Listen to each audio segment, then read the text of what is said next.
Now, Mini Ice Age doesn't explain the hippie period, as far as I'm aware.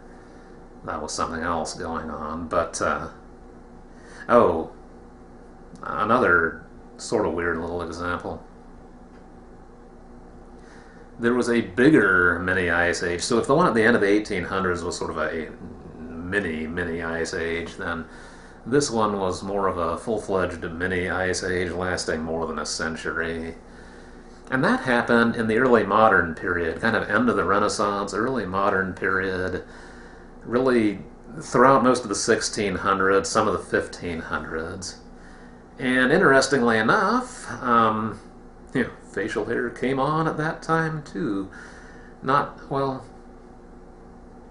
I guess you see full beards on some people like Sir Walter Raleigh or some of the early colonists active in North America.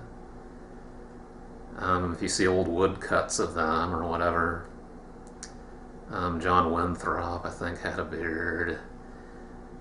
And anyway, yeah, just not so much earlier, in the 1400s. Oh.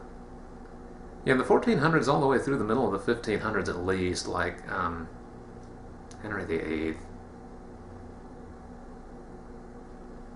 If he had any facial hair, it was minimal.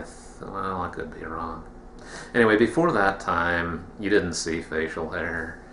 You see pictures of people from Geoffrey Chaucer's time, no facial hair.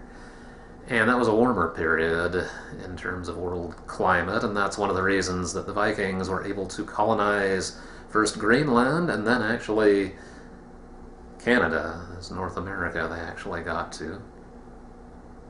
In that period, 10s, 11s, 1200s, 1300s, it was still okay, etc. The mini ice age set in later, wiped out Greenland as well as the Vikings' North American colonies, and facial hair came on through the 1500s, persisted through most of the 1600s at least, started to go away in the 1700s, and that was the period of a mini ice age, cooling down the overall temperatures, especially in northern Europe. What do they say?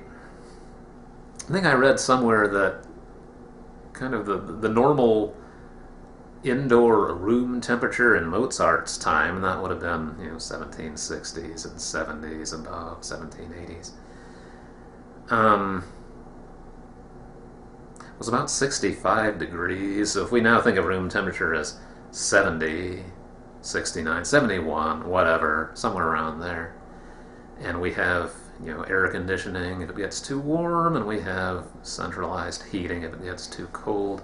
Well, anyway, they didn't, and they had to live with cooler temperatures overall, and that actually, come to think of it, that may coincide with what you see was styles of people in Northern Europe, anyway, being fleshier.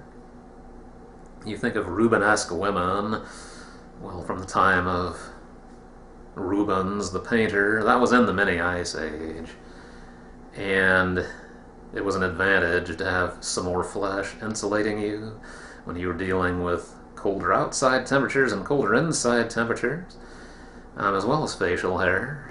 And Rembrandt, of course, had facial hair, maybe not a full beard, but a mustache, and so on. And you see that same sort of increase of fleshiness actually in the late Victorian period, that little mini ice age I was talking about, where the full beards came on strong. You also had heavier men and heavier women, and the understanding that that was desirable and the way you wanted to be.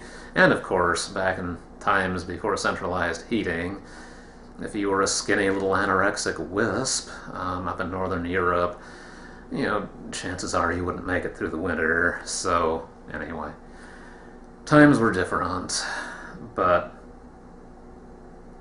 those are some fascinating brief reflections on the social and cultural, and for that matter demographic history of beards around the world. And it's been my pleasure to bring this to you before I go through my ritual of what I call a facial hair strip-tease, where I take off this gnarly beard in pieces and see what it looks like, cut a different way before it's all gone. And then I see my face again, and like I say, even though it's not so much of a face, some of us don't get to play the romantic lead, and whoever said life was fair.